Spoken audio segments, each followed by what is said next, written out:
오늘 성경 본문의 말씀은 사무엘상 26장 1절에서 12절 말씀입니다. 사무엘상 26장 1절 말씀부터 제가 읽겠습니다. 본문을 중심으로 내일의 사람 네 번째. 10사람이 기브아에 와서 사울에게 말하 이르되 다윗이 광야 앞 하길라 산에 숨지 아니하였나이까 하매 사울이 일어나 십광야에서 다윗을 찾으려고 이스라엘에서 택한 사람 3,000명과 함께 십광야로 내려가서 사울이 광야 앞 하길라산 길가에 진치니라. 다윗이 광야에 있더니 사울이 자기를 따라 광야로 들어옴을 보고 이에 다윗이 정탐꾼을 보내어 사울이 과연 이른 줄 알고 다윗이 일어나 사울이 진친 곳에 이르러 사울과 넬의 아들 군사령관 아브넬이 머무는 곳에 본즉 사울이 진영 가운데 누웠고 백성은 그를 둘러 진쳤더라. 이에 다윗이 햇사람 아히멜렉과 스루야의 아들 요압의 아우 아비새에게 물어 이르되 누가 나와 더불어 진영에 내려가서 사울에게 이르겠느냐 하니 아비새가 이르되 내가 함께 가겠나이다. 다윗과 아비새가 밤에 그 백성에게 나아가 본즉 사울이 진영 가운데 누워 자고 창은 머리 곁 땅에 꽂혀 있고 아브넬과 백성들은 그를 둘러 누웠는지라. 아비새가 다윗에게 이르되 하나님이 오늘 당신의 원수를 당신의 손에 넘기셨나이다. 그러므로 청하오니 내가 창으로 그를 찔러서 단번에 땅에 꽂게 하소서. 내가 그를 2번 찌를 것이 없으리다 하니 다윗이 아비새에게 이르되 죽이지 말라. 누구든지 손을 들어 여호와의 기름 부음 받은 자를 치면 죄가 없겠느냐 하고 다윗이 또 이르되 여호와께서 살아계심을 두고 맹세하노니 여호와께서 그를 치시리니 혹은 죽을 날이 이르거나 또는 전장에 나가서 망하리라. 내가 손을 들어 여호와의 기름 부음 받은 자를 치는 것은 여호와께서 금하시나니 너는 그의 머리 곁에 있는 창과 물병만 가지고 가자 하고 다윗이 사울의 머리 곁에서 창과 물병을 가지고 떠나가되 아무도 보거나 눈치채지 못하고 깨어있는 사람도 없었으니 이는 여호와께서 그들을 깊이 잠들게 하셨으므로 그들이 다 잠들어 있었기 때문이었더라. 아멘. 우리는 쭉 내일의 사람에 대한 이야기를 했습니다. 전에 앞에서는 과거의 사람, 어제의 사람 사울에 대한 이야기, 오늘의 사람 사무엘에 대한 이야기, 그리고 오늘 네 번이나 이 내일의 사람에 대한 이 다윗에 관한 이야기를 하고 있습니다. 이것은 다윗뿐만 아니라 우리의 삶도 마찬가지고 우리는 내일의 사람으로 늘 준비되면서 그 내일에 또 우리의 삶 속에 하나님의 역사를 나타내야 하는 사람들이기 때문입니다. 내일의 사람은 특히 2가지 테스트를 잘 거쳐야 됩니다. 잘 준비해서 이겨내야 됩니다. 첫째는 성령님의 인도하심에 민감하라는 것입니다. 주님의 사람으로 빚어지기 위해서는 성령님의 인도하심에 민감해야 됩니다. 자, 이런 얘기가 있대요. 어떤 사람이 빵을 사러 시골로 갔다네요. 그런데 도대체 무슨 빵을 사기 위해서 시골로 갔을까요? 소보로 빵이라네요.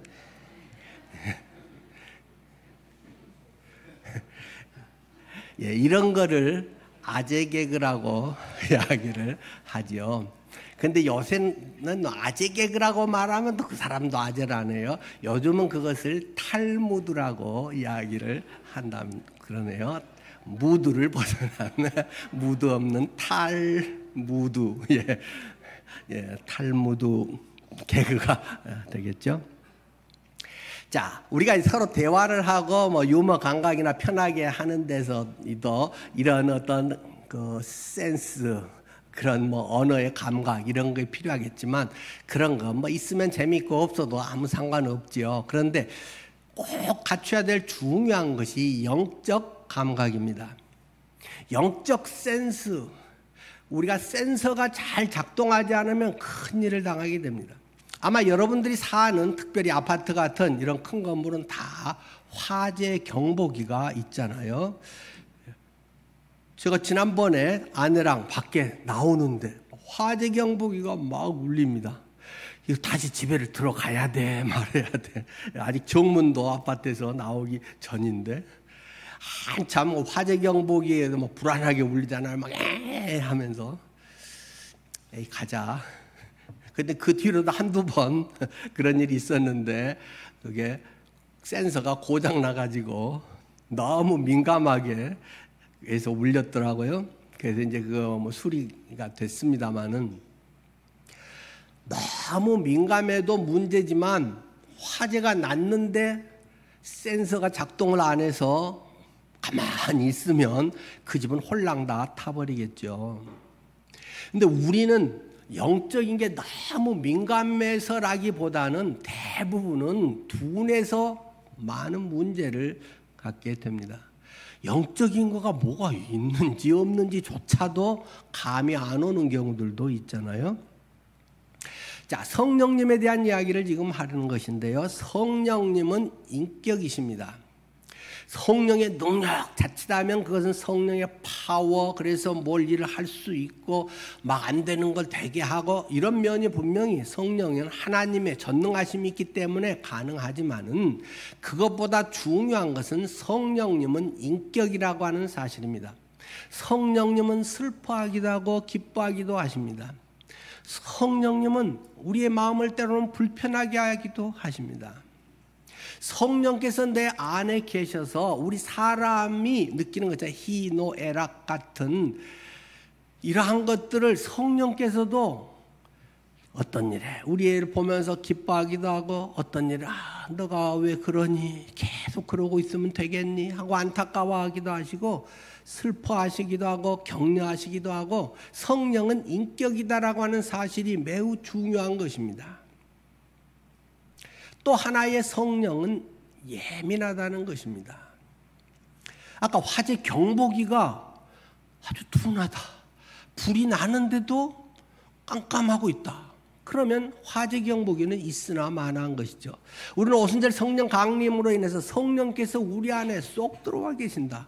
성령은 나와 함께 계신다고 계속적으로 우리가 이야기를 하는데 성령이 내 안에 계신지 안 계신지 성령 인도하시는지 안 하시는지 그런 것을 전혀 모르겠다. 그거는 상당한 문제가 있는 것입니다. 자, 대부분의 경우 성령님이 우리를 근심하게 하시는데도 많은 사람들은 스스로 잘 깨닫지 못한다는 것입니다. 성령이 지금 슬퍼하고 계신가? 안타까워하고 계신가? 잘 모르고 지나가는 사람들이 많다는 것입니다. 늦게서야 깨닫고 슬피 우는 그런 경우들을 많이 보게 됩니다. 삼손이라고 하는 사람에 대해서 우리는 잘 알고 있습니다. 삼손은 엄청 힘이 센 사람이었다. 장사였다. 당대에 그의 힘을 이길 만한 사람이 없었다. 그런데 뭐 권력이라고 바꿔도 마찬가지겠죠. 그런데 그 사람의 약점이 있다. 그것은 자기가 사귀고 있는 예쁜 여자가 있는데 그 예쁜 여자를 놓치지 않기 위해서 엄청난 그 대가를 치르고 인생이 망쳐지고 말았다는 것입니다. 그는 결국 그 여인에게 자신의 모든 비밀을 다 털어놔 버리고 완전 빈털터리가 됐다. 그 여자가 얼마나 이쁘게 애교를 부리면서 했는지 그 여자 이름도 성경은 딱 기록을 해놨잖아요. 들릴라 말라 뭐 이렇게 하여튼 그 여자를 보고 들릴라라고 하는 여자가 얼마나 이뻤는지 요즘 많은 데서 이쁘냐? 결혼 배우자 상대 이쁘냐? 아마 거의 우선순위가 되는 그러한 것이 이 삼손에게 제일 첫 번째 관심거리였다는 것입니다. 그래서 이 이성의 문제에 그가 헤어나오지 못하게 되는 거죠.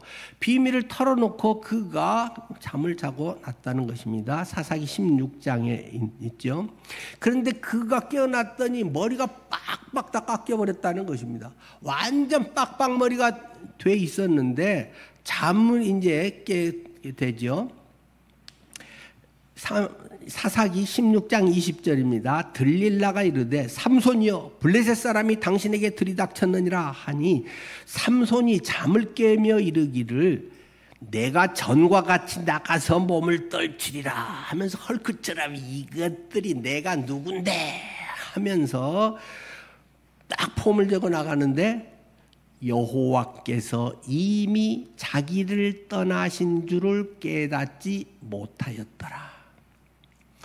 여호와께서 이미 자기를 떠난 줄을 알지 못하셨더라. 성령이 지금 나와 함께 하고 있는지, 성령이 안 그러시는지. 물론 신약 성도에게는 성령이 뭐 나갔다 들어갔다고 뭐 완전히 나가서 안 들어오고 그런 건 아니고, 성령이 한번 들어오면 영원히 계시지만 완전히 문 닫아버리고 전혀 성령께서 일하시지 않고 지가 주인 돼서 지 하고 싶은 대로 하게 내버려 두는 것이 이 신약 시대의 큰 어떤 하나님의 심판의 모습이다라고 로마서 1장에 그 말을 3번이나 반복하잖아요. 하나님이 내어버려 두사. 웬만큼 할 때는 다리 몽둥이라도 막 부러뜨려서 이 정신 차리게 하지만 그것도 안 되고 막 개판되고 계속 그러면 내 자식 아니야, 네 멋대로 해, 뭐 이런 식으로 신경 꺼버리는 그런 상황이 된데 모른다는 것입니다. 하나님이 이미 자기를 떠나시는 줄을 깨닫지 못하였더라. 많은 경우에 보면 귀신이 떠날 때는 막 발악을 하고 표가 많이 납니다. 저는 어떤 귀신 나가는 그런 것들도 직접 많이 보고, 실제 제가 뭐 대만 선교 가서도 귀신 쫓아내기도 하고 그런 적들이 있죠. 그런데 나갈 때 이렇게 보면 막 나이 든 사람도 엄청 힘이 세고 그런다. 막 그 할머니, 우리가 목사님들이 한 3-4명이서 같이 찾는데 막 나갈 때 막 발악을 하는데 우리 남자들이 막 3-4명 목사님들이 막 붙잡아도 뭐 쉽지 않을 정도로 막 발악을 하고 치고 난리를 합니다. 그러다가 나중에 이제 팍 꺾여서 이제 조용히 이제 언제 그랬냐 한 듯이 있는데, 대체로 귀신들이 나갈 때 그런 발악을 많이 합니다. 지난 시간도 얘기했듯이 가라사의 광인 나갈 때도 좀 점잖하게 안 나가지 않고 막 돼지에게 보내주세요. 그래서 막 돼지 2,000마리가 내리다니면서 하듯이 그렇고, 그 무당들 귀신 쫓아내고 할 때도 막 대나무까지 하면서 하면 막 무당이 그렇게 하고 막 거품을 물고 나가면서도 그런 현상들이 막 생기잖아요. 저는 이제 여러 번 그런 걸 봤습니다만, 그런데 성령이 나가실 때는 조용하십니다. 나가시는지 안 나가시는지, 대부분의 사람들은 그러기 때문에 나갔는지 안 나갔는지 모릅니다.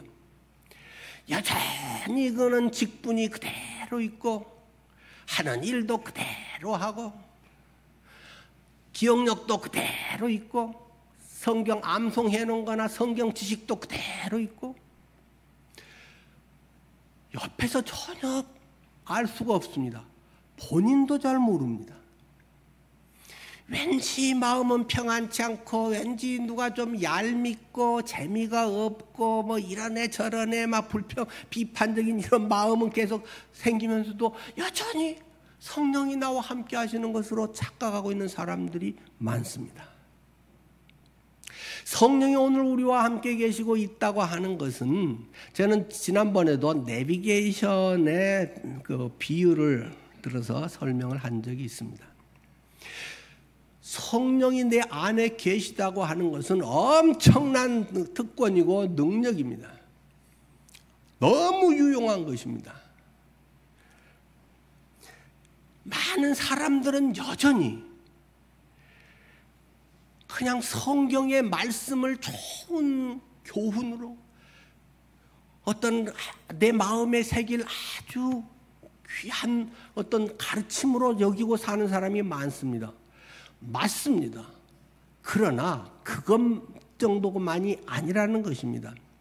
그러한 좋은 것은 물론 정도 차이는 있겠지만 저기 옆 동네에 다른 종교에도 있고 어떤 명화의 명대사 하나에도 있고 어떤 유명한 작품에도 내 마음을 흔들어 놓고 감동케 하는 그런 구절과 명언들은 명언집이나 곳곳에 많이 있습니다. 말씀을 붙들고 산다 하는 말이 좋은 말이기도 하지만 조금 생각해 봐야 되는 말일 수도 있습니다. 성령은 누구십니까? 성령은 성경에는 다른 표현으로는 예수의 영이라고도 표현합니다. 하나님의 영이라고도 표현합니다. 거룩한 영이라고 표현합니다. 거룩한 영이다. 거룩할 성자, 영자 해서 성령이라고 한자어로 짧게 압축한 것이 성령입니다. 예수의 영입니다. 예수님이 십자가에서 죽으시고 부활하셔서 승천하셨습니다. 하나님 우편에 계셔서 우리를 딱 내려다보면서 네가 이젠 똑바로 사냐? 내가 너를 위해서 그렇게 했는데 너가 나를 위해서 열심히 잘 살아야지. 자 하고 채점하듯이 해서 네가 나중에 죽으면 백보자 심판에서 큰 상을 주고 별로 안 했으면 작은 상을 주고 어떤 부흥사들이 지어낸 말처럼 잘한 사람은 범털 모자를 주고 그러한 사람은 개털 모자를 주고 이런 식으로만 자꾸 생각하면 곤란합니다. 그 예수 하나님의 영, 예수의 영이신 그분이 부활하셔서 내 안에 계십니다. 자, 여러분은 옛날에 지도를 보고 운전을 했잖아요. 지도를 보고 딱 봐가면서 운전을 하던 것과 요즘 내비게이션을 가지고 운전하는 것에 내비게이션 따라서 하는 게 얼마나 편하고 좋습니까? 요즘 내비게이션은 업그레이드가 계속돼서 실시간으로 교통 상황을 체크해서 길을 안내합니다. 출발할 때는 요 길이 좋다고 했는데 그 길이 사고 나서 막히면 지가 중간에 길을 또 바꿔서 경로가 변경되었습니다 하면서 딱 또 다른 곳으로 옮겨줍니다. 성령님은 그러십니다. 우리의 인생에 모범답안 딱 해서 이렇게만이 아니라 인생에는 생각지 못한 일이 수시로 일어납니다. 자기 생각대로 인생을 산 사람은 아무도 없습니다. 생각지도 않은 전쟁이 터지기도 하고 경제 공황이 일어나기도 하고 지금 잘 나가던 학과가 나중에는 완전히 이상해지기도 하고 지금 AI라고 하는 것이 엄청난 지금 변화를 앞으로 가져오지 않습니까? 기존의 포탈 IT 방식과 AI의 방식은 굉장히 달라졌습니다. 지금 이게 어떻게 될지 지금 사람들이 생각하는 것 이상의 엄청난 변화가 앞으로 일어나게 될 것입니다. 우리나라에서는 그것을 위해서 6천억을 투자하겠다고 하는데 웃기지 마라. 6천억 투자했고는 말이 안 된다. 구글과 MS는 한 회사에서 140조, MS에서는 340조인가요? 그것을 투자해서 지금 AI로 지금 전환을 하고 있고 지금 우리나라 6천억을 투자해 갖고 한다는 것 갖고 지금 이게 어디에다가 지금 이게 기름칠이라도 되겠냐? 경제학자들이 그 전문가들은 그렇게 이야기를 하고 있습니다. 그냥 조금 쉽게 잘 되게가 아니라 막 엄청난 변화가 그 속에서 지금 일어나고 있는데 우리는 아주 피상적으로만 알고 있고 물론 저도 잘 모르고 그렇기 때문에 그 관계된 것을 저는 많이 찾아보고 많이 조사하고 공부하고 있습니다. 앞으로의 세계에서나 이런 것들에 대해서 조금 이렇게 되는 것 같지만 엄청난 변화 속에서 지금 직업이라든지 앞으로의 우리의 삶에 우리 같이 한 60대 이제 중후반 되고 한 사람은 대충 이렇게 하다가 살아갈 문제일 수도 있겠지만은 이제 젊은 사람들이랑 우리 같이 살아서는 지금 안 되는 상황입니다. 교회도 지금 같이 해서는 안 되는 상황이 되어 있습니다. 지금 엄청난 소용돌이가 세계에는 일어나고 있고 이것을 아무도 아는 사람이 예측한 사람이 없었습니다. 지금의 컴퓨터는 어쩌고 한데 지금 이게 양자 컴퓨터가 나오면 어떻게 되냐 해가지고 막 이제 장단점을 이야기합니다. 양자 컴퓨터는 양자 전공에 우리 정용호 홍승래 성교사님 아들 그 전공 아닙니까? 지금 항공대 교수 그거 전공하고 있잖아요. 가르치고 있잖아요. 우리 정재훈 형제 그 우리 교회 다녔잖아요. 미국 유학 가기 전까지.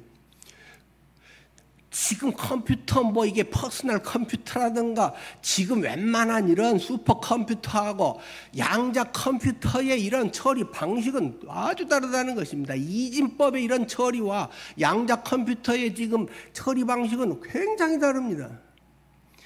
OX 맞고 틀리고 한데 그거는 중간이 있어가지고 이러고 저러고 뭐 그럴 것 같고 아닌 것도 같고 하여튼 이게 뭐야? 뭐 양자 컴퓨터의 처리 방식은 굉장히 다릅니다. 우리는 이런 시대 속에서 뭐 잘해야 핸드폰이나 좀 잘 쓰고 컴퓨터 조금 있는 거 조금 편하게 하고 뭐 이런 정도나 되고 뭐 핸드폰으로 뭐 이게 조금 하는 정도지 앞으로의 시대는 엄청난 변화에 어떻게 따라가야 할지 정말로 머리가 핑핑 돌 상황입니다. 내가 생각했던 만큼 세상이 펼쳐지지 않습니다. 또 어떻게 되다가 뭐가 큰 어떤 문제가 돼가지고 원시인같이 이렇게 돼버릴는지도 뭐 누구도 알 수가 없습니다. 그러나 하나님의 섭리대로 흘러가죠. 자, 어쨌든 간에 우리가 이 세상 살아가면서 옛날 뭐 논어 뭐 명심보감 명언집에 있는 것처럼 성경 말씀을 그냥 좋은 금과 옥조의 말씀으로 그냥 교훈으로 삼고 살아가 갖고는 되지가 않는 것입니다. 지금 성령이 내 안에 계셔서 말씀이신 그분, 살아계신 그분, 능력이신 그분, 인격이신 그분이 내 안에 계신다. 그래서 내비게이션으로 나를 인도한다는데 그거는 싹 꺼버리고 그냥 나는 지도만 보고 갈래. 사고가 났는지 어땠는지 뭔 일이 있는지 나는 관계없어. 나는 살던 대로 살래. 대부분이 그런 식으로 크리스찬의 삶을 살아가려고 하는 것입니다. 하나님은 아주 맞춤형으로 최고의 내비게이션을 매 순간 업그레이드 해가면서 우리 속에 싹 담아두셨다. 퍼스널 내비게이션으로 각자에게 두셨습니다. 자, 이 성령에 민감해야 된다는 것입니다. 내비게이션을 켜놨는데 볼지도 모른다. 지도를 읽을지도 모른다. 소리를 듣지도 모른다. 그러면 켜놓나 마나 별 상관 필요가 없죠.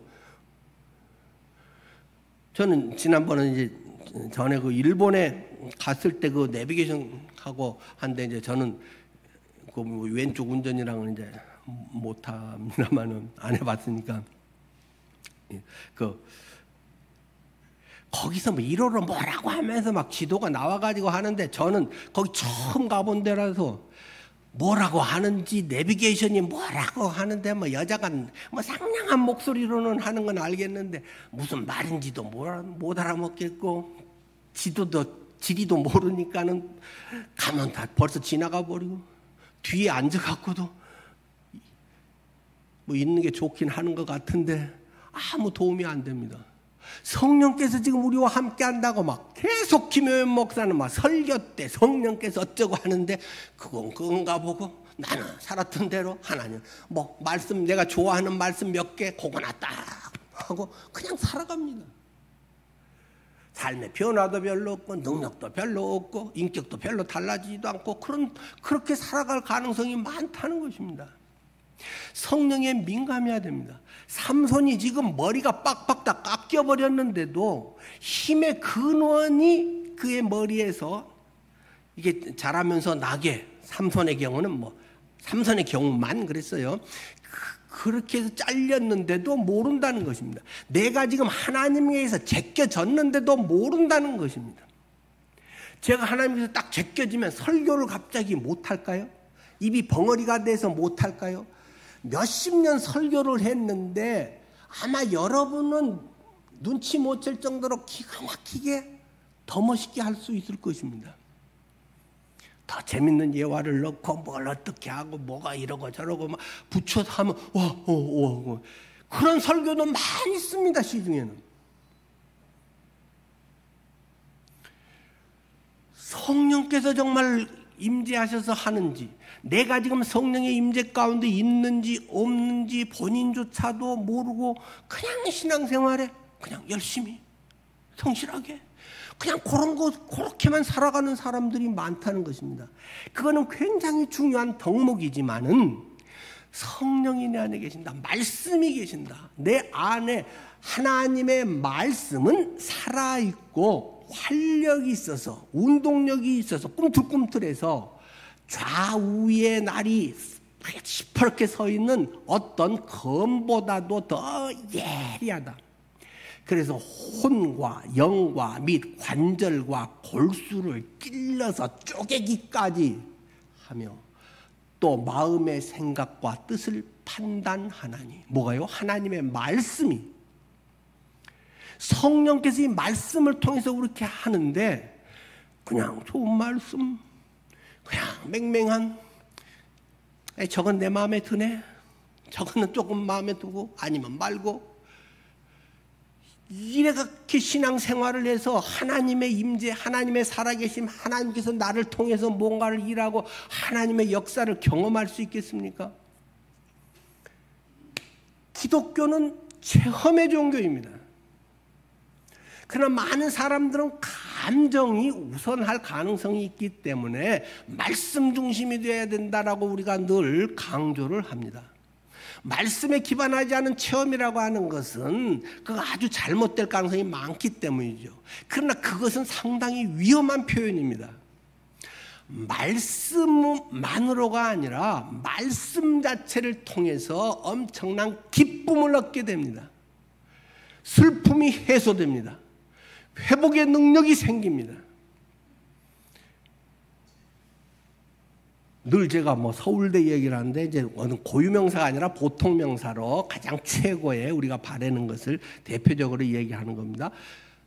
딱 나나 우리 아들이 서울대 시험을 봤는데 수석 합격, 딱 이름이 있는데 그걸 보고 수석 합격했네, 됐네, 이런 목석이 있습니까? 와, 누구야, 너 수석 합격이래, 너 서울대 붙었어, 막 잽싸게 전화해가지고 막 하고, 옆 사람들에게도 전화하고, 합격자 발표하는데 했어. 사실이란 팩트, 말씀의 팩트가 그것이 우리에게 기쁨이 되고 능력이 되는 것입니다.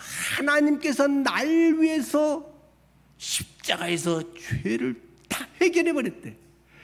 죄인이었던 내 죄가, 과거, 현재, 미래 죄가 하나도 남김없이 완전히 씻어져 버리고, 너는 내 아들이야.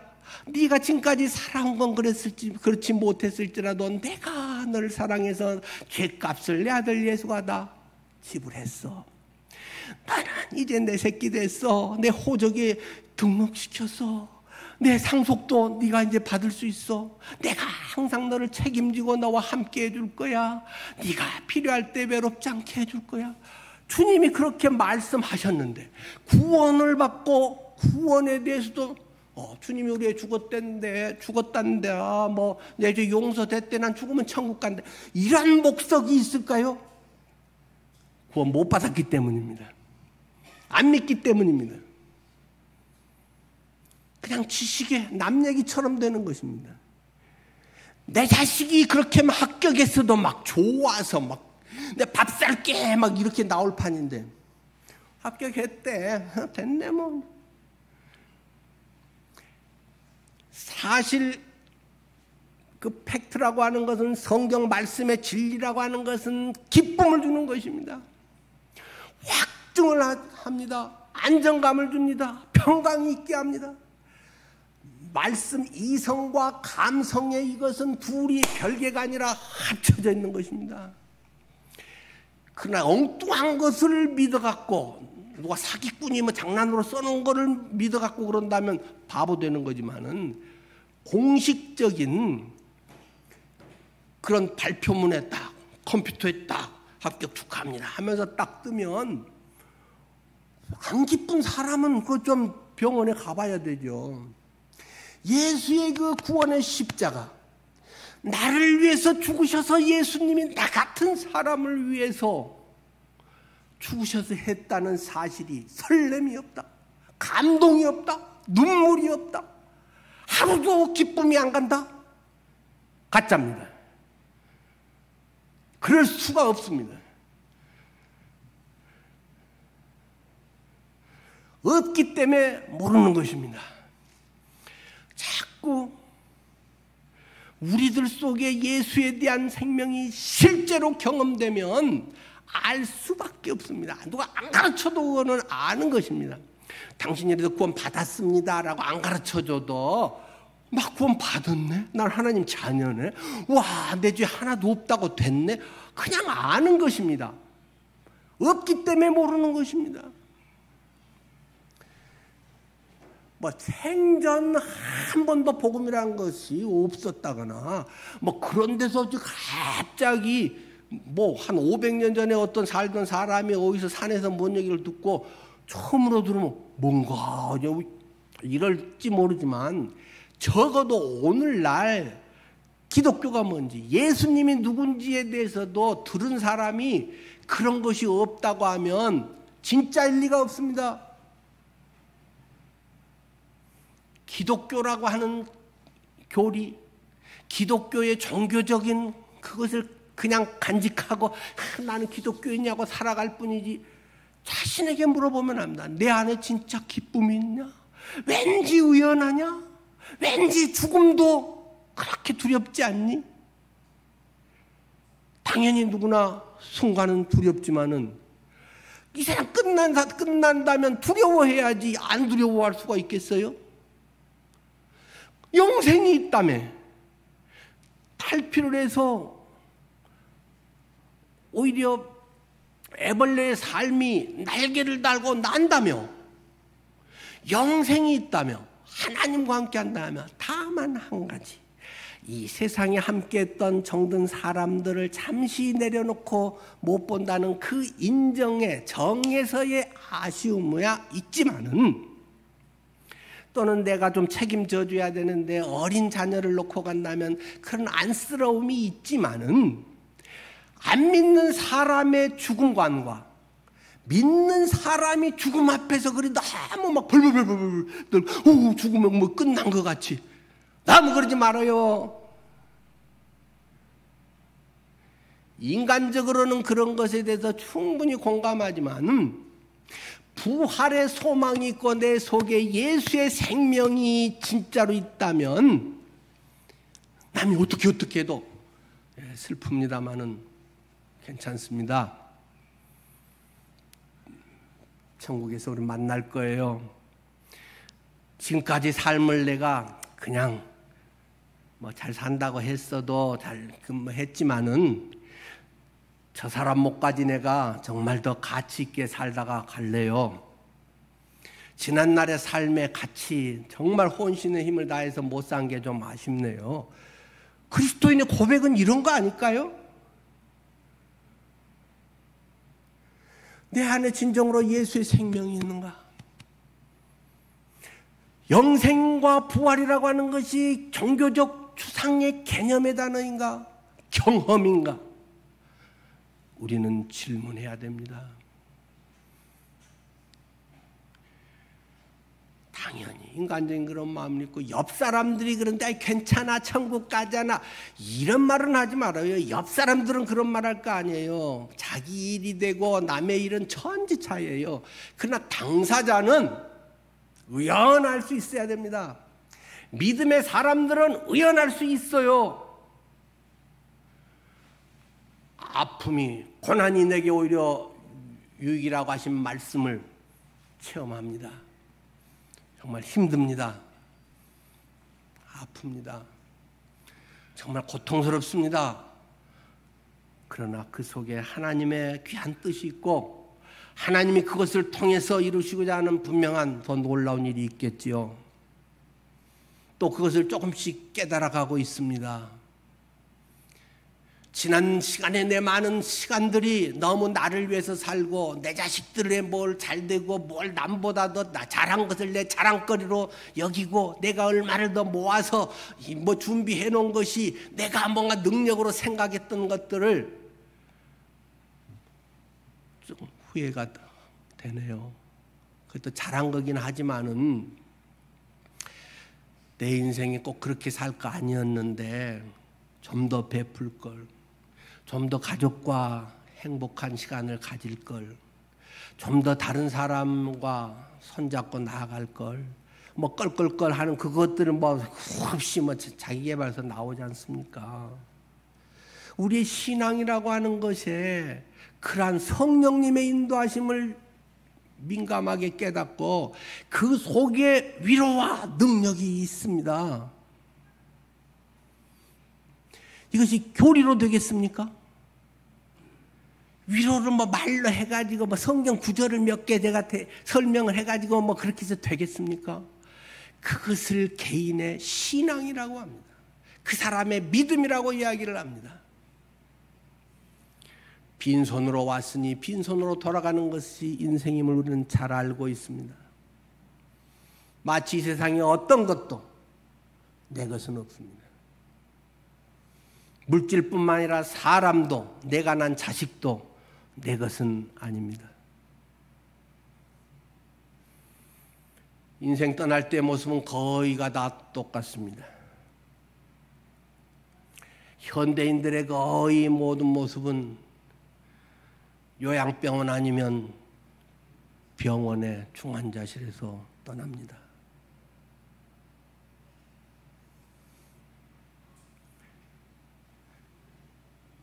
우리들의 많은 삶 속에 정말 오늘의 나의 신앙, 그것이 교리로서가 아니라 오늘을 성령과 동행하면서 성령의 내비게이션을 따라서 살아가면 그것이 그런 상황이 닥칠 때 내 속에 의연하게 경험됩니다.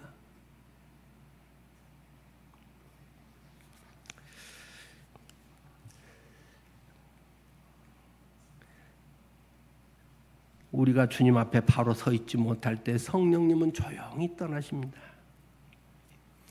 그런데 그때 내일의 사람, 바로 선 사람은 바로 주님 앞에 회개를 합니다.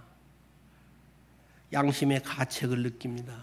그런데 어떤 사람들은, 고집 센 사람들은 며칠이 걸리고 몇 달이 걸리고 몇 년이 걸려서 계속 자존심을 내세우고 무슨 정이라는 이름으로 자기 합리화의 어떤 것으로 계속 목이 뻣뻣해서 살아간 사람들이 있습니다.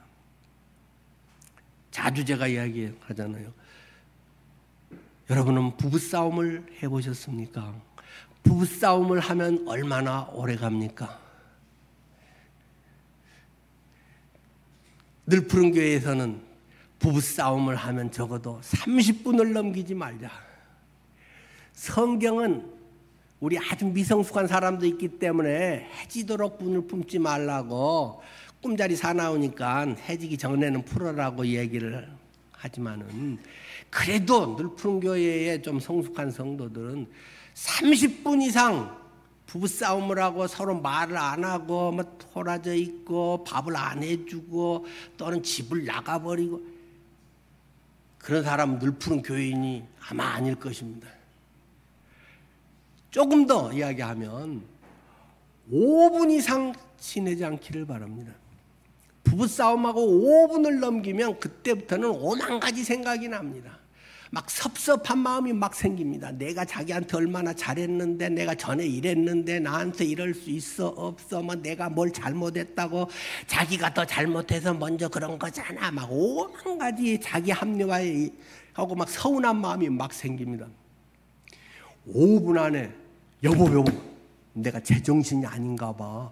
내가 당신한테 어떻게 그런 말을 할 수 있어. 여보 미안해. 내가 아직도 이렇게 미성숙해. 정말 당신이 붙들어주지 않으면 나는 바로 아직 되려면 멀었나 봐. 여보 미안해 영란씨. 이렇게 바로 저희 집들은 그렇게 합니다. 제가. 예. 제가 안 하면서 얘기하면 되겠어요? 근데 5분 좀 넘을 때도 있어요. 근데 이제 대체로 5분 안에, 1분 안에 하는 게 제일 뒤끝이 없이 좋더라고요. 그것이 참 가정에서도 맹맹하게. 그런 것을 에이 뭐 부부싸움하고 남들이 아닙니다. 그게 그 사람의 영적 상태 아닐까요? 정말 사랑하고 정말 가장 나를 위해서 전부를 쏟아서 해준 그 사람한테도 내가 30분 안에 화해를 청하지 못하고 그 사람에게 내가 용서해달라고 내가 미안하단 말을 못하면 어디 가서 그 자존심이 할까요? 위선자되기 딱 좋습니다. 가장 가까운 사람에게 말할 수 없는 것은 그 사람의 진짜 모습이 아닙니다. 뭐 많은 뭘 알고 성경에 뭘 많이 하고보다 여보 미안해. 여보 내 생각이 짧았어. 여보 나는 이런 생각이 좋다고 생각하지만 당신의 마음을 감정을 상하고 당신이 이렇게 또 할 줄은 생각을 못했어. 어쨌든 그 점에 대해서는 내가 사과할게. 잘못한 사람이 사과를 요청하는 게 아니라 성숙한 사람이 사과를 요청하는 것입니다. 혹시라도 크리스찬 가정 중에서 그런 것이 제가 여러 번 지금 이야기를 했지만 그냥 웃고 넘어가고 그런 사람이 있으면 정말 회개해야 됩니다. 그런 사람들에게 성령님이 역사하실까요? 그렇게 신앙을 대충 얼렁뚱땅하고 그냥 가볍게 여기는 사람들이 하나님의 말씀 앞에 바로 살아갈까요? 그럴 리가 없습니다. 그래서 제가 아까 일부 예배 때는 만약에 그런 게 지금 하면서 생각이 나는 게 딱 있다 그러면 카드를 이렇게 딱 해서 카드는 몇 줄 안 써도 딱 채워지니까 카드에 여보 미안해 사랑해 또는 늘 고마웠었는지 딱 하고 거기 카드를 이렇게 오늘 안에 주면 좋겠다 그런 제안을 했습니다. 그리고 거기에다가 5만 원짜리 한 장이나 두 장을 넣어서 주면 더 좋겠다. 또 이제 아마 그러면 그렇게 카드가 없어요. 그럴 줄 알고 제가 카드를 딱 그 이제 구필 화가들 장애인 입으로 분물고 또는 밭가락으로 해서 그리는 이제 뭐 그분들이 한 돈지 한 2, 30년 되는 것 같은데 해마다 이제 그분들 카드 이렇게 이제 판매하는 거 이제 쭉 제가 모아놓은 것들이 있으니까 카드를 사서함 앞에 아까 갖다 놨거든요. 설교가 그래야지. 그런 설교 들으면 뭐 하겠어요? 실제로 여러분이 그렇게 쓰도록. 근데 일부 때 반응이 좋아가지고 많이 가져가서 아마 지금 별로 없을 것 같아요. 이제 다음 주에 다시 이제 더 많이 갖다 놓을 거예요. 제가 집에 갖다 놓은 게 이제 많이 있어요. 지금 오래 사놓은 게. 그러니까 그렇게 해서 말로 하면 쑥스러우면 그거라도 하고 아니면 전화라도 하고 정 아니면 카톡이라도 하고 뭔가에 어떤 것을 분명하게 얼렁뚱땅 구렁이 담 넘어가듯이 하지 말고 잘못한 것에 대해서는 이런 건 뭐 그냥 나는 뭐 성격이 안 그래서요. 난 그런 사람 보면 희한하게 다시 보입니다. 그럼 이 사람은 성격이 좋아서 구원받았나? 하나님이 이 사람 성격 좋다고 구원해 줬나? 죄덩어리라서 구원해 줬는데 성격 나빠서 네 힘으로 안 되니까 내 아들 예수가 죽어서 예수의 보혈로 씻어서 구원해 줬는데 성격이 나는 뭐 안 그래서 뭐 그래서 못해요? 그런 자기 변명으로 계속 살아가는 사람들이 있습니다. 그리스도인은 말씀에 의해서 살아가야 되는 것이고 성령께서 내 마음에 주는 감동에 의해서 살아가는 것이지 내 성격으로 뭐 이렇게 해서 되고 안 되고 그런 사람은 구원 어떻게 받았는지 점검해 봐야 됩니다. 성깔 나쁜 줄 아니까 구원해 준 거예요. 카드 하나 쓰고 미안해 여보 정말 가까운 사람에게 그 말 하나도 못하는 거가 남자답고 용감하고 뭐 그 자기를 지키는 건가요? 그런 게 깨지지 않은 그런 사람을 하나님이 쓰실 수가 있겠습니까? 여자는 마찬가지 아닐까요?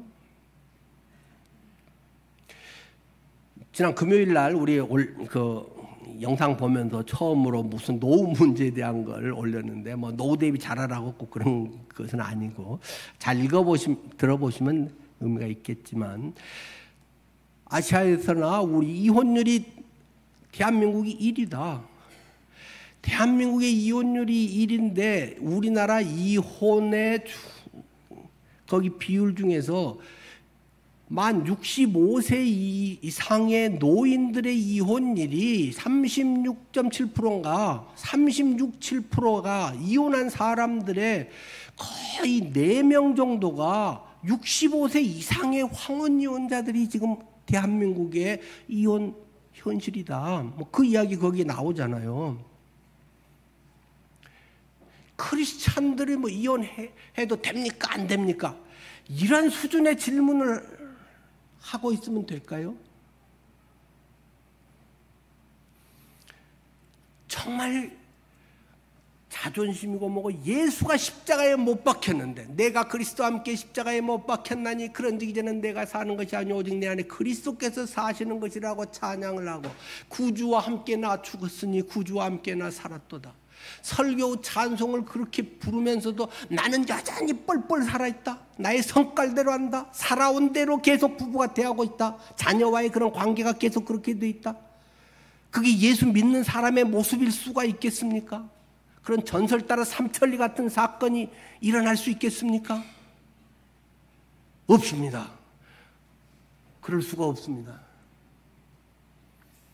정말로 예수가 나의 주인이라면 예수의 생명이 내 안에 있다면 성령님께서 슬퍼하십니다. 왠지 마음에 꺼립니다. 마음에 왠지 평안이 없습니다. 내 중심이 되고 내 것 챙기고 나는 요것 때문에 안 되면 안 되는데 자기 울타리가 강한 사람일수록 늘 걱정이 많습니다. 지혜가 많으면 번뇌도 많으니 지식을 더하는 자는 근심을 더하느니라. 오직 의인은 믿음으로 말미암아 살리라. 말씀으로 살아가는 것이 그리스도인입니다.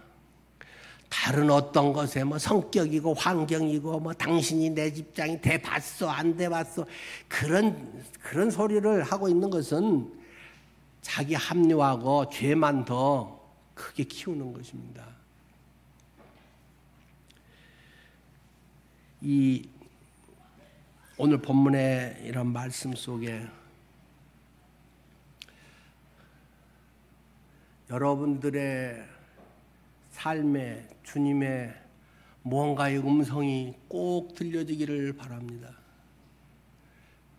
예배 한 번 더 참석해서 예배했다 안 했다 그게 뭐가 중요하겠습니까? 예배를 참석한 건 굉장히 물론 중요한 일입니다만은 그런 날들이 1년에 52주를 반복하는데 비슷하다. 위선자 양성소가 될 가능성이 많습니다. 내가 오늘 성령의 음성을 들을 수 없으면 주님 왜 그래요? 내 화재 경보기가 왜 이렇게 고장이 났어요? 주님의 센서가 작동이 안 되고 주님의 음성이 들리질 않아요. 주님의 말씀이 죽어있는 문자고 교훈이고 뭐 붙들고 살아야 되는 것이 아니고 하나님의 말씀은 살아있고 활력이 있어서 좌우의 날선 칼보다도 예리해서 찔러 쪼개고 다 한다고 하는데 나는 맨날 이러고 있어요. 내 성깔을 탓하고 있어요. 이런다면 여러분의 5년 후의 신앙의 모습은 더 못되어져 있지 좋아질 리가 없습니다. 기도하겠습니다.